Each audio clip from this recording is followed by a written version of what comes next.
Seattle underground, the city that refused to disappear. At first glance, Seattle looks like a modern coastal city of glass, steel, and technology.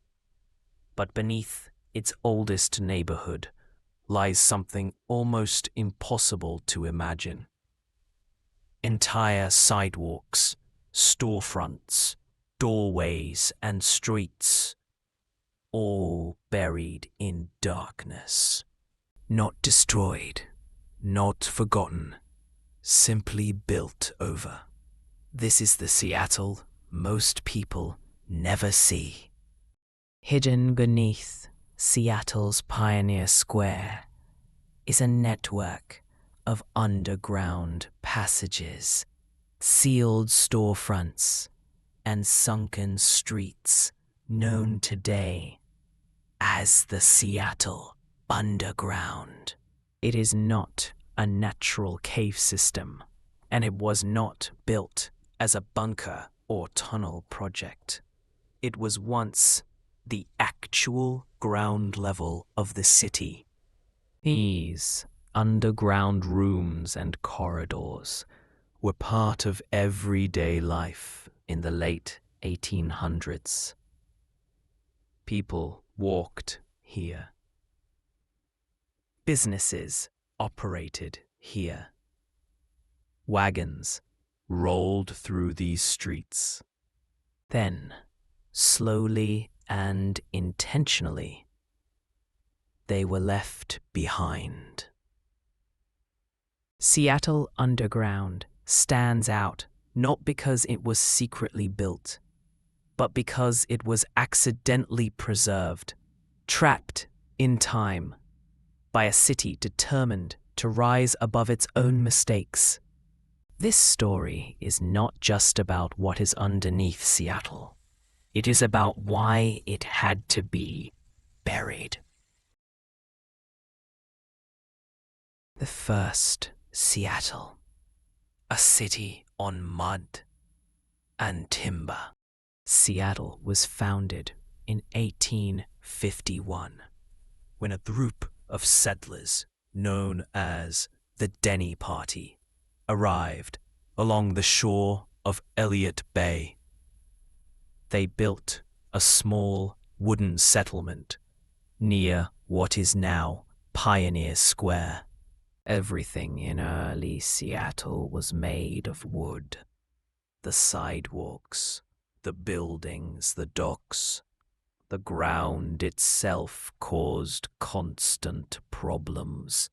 The land was low, swampy, and prone to flooding. At high tide, sewage is often mixed with seawater in the streets. To create dry ground above the mud, wooden walkways were built several feet above the muddy streets. People lived and shopped on raised boards, while wagons rolled below through thick, wet soil. Over time, the city grew into a busy industrial port. By the 1880s, Seattle had banks, hotels, saloons, barbershops, and general stores. The town was expanding quickly, but it was also dangerously vulnerable. Almost all buildings were still constructed from wood. Fires were a constant threat. The Great Seattle Fire of 1889. On June 6th, 1889, an accident in a woodworking shop sparked a fire. Conditions were perfect for destruction. It was dry, the buildings were wooden, and there were few effective firefighting systems in place. The fire burned for several hours, leveling more than 25 city blocks in the heart of Seattle's business district. Nearly the entire downtown area was reduced to ashes. But, remarkably, no one died. When the smoke cleared, the city faced a choice: rebuild the same way or start over properly. Seattle chose to start over. A new law, a new vision.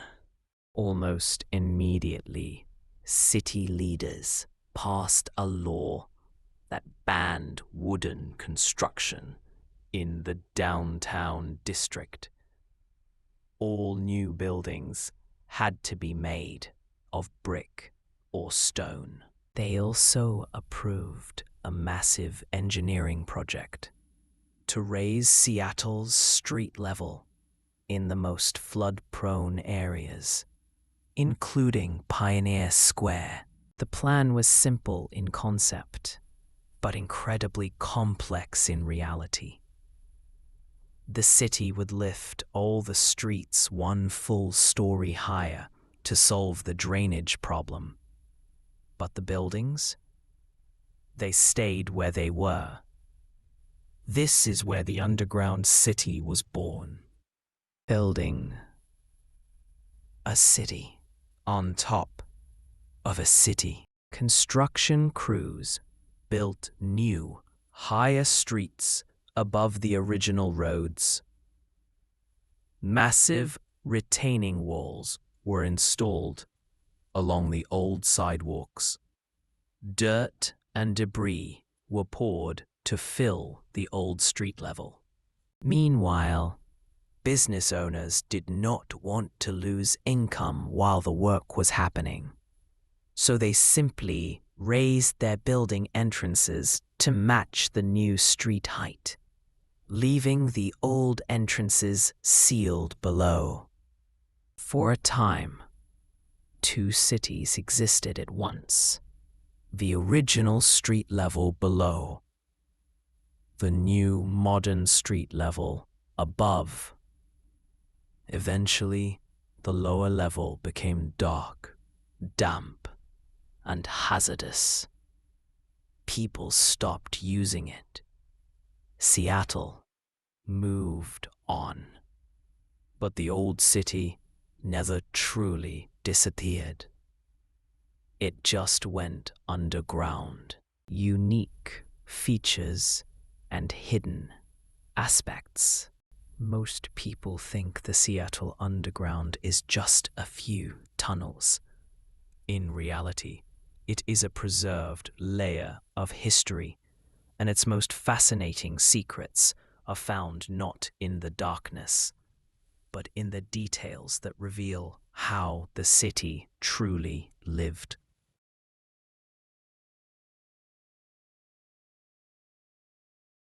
Imagine walking through a brick corridor under the city and suddenly noticing a row of glass circles embedded in the ceiling.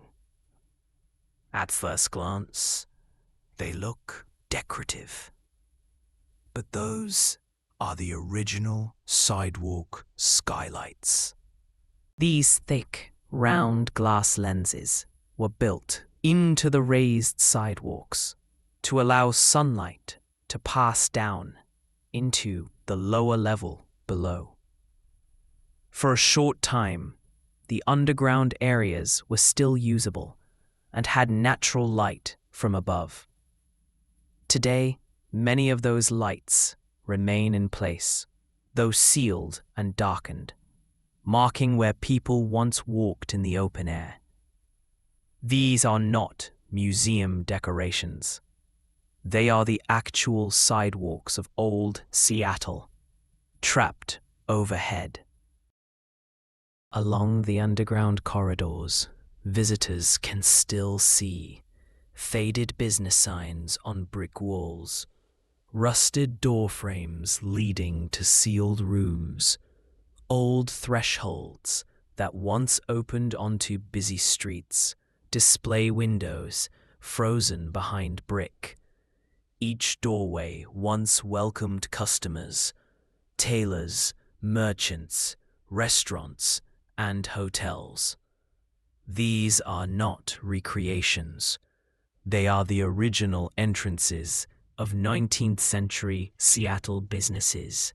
Every step underground is a step through an abandoned commercial district.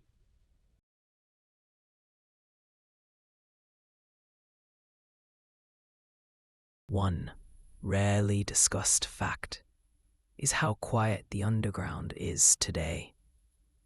Above, the city is full of cars, voices, and construction. Below, there is only still air and stone. In the 1890s, the same area would have been filled with horse hooves, rolling wooden wheels, merchants calling out, music from saloons, machinery from nearby docks and rail yards. The silence that exists now is not natural. It is the quiet of a city that was sealed away.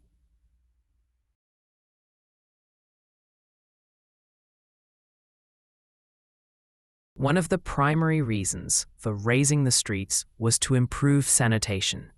Before the project, waste and sewage often remained in open channels along the streets. Flooding caused disease and unsafe conditions. After the Great Fire, a new underground sewer system was built along with the raised streets. This made Seattle far more livable and helped prepare it for population growth during the Klondike Gold Rush in the late 1890s. The underground isn't just a historical space. It was part of one of the most important public health improvements in the city's history.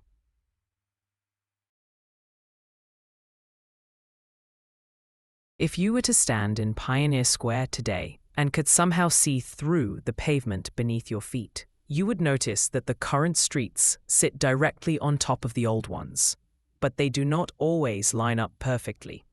This misalignment is a physical sign of Seattle's rebirth. The city you walk in today is not built on its original layout. It is built on top of an older, slightly different version of itself. A ghost city created by engineering necessity rather than choice.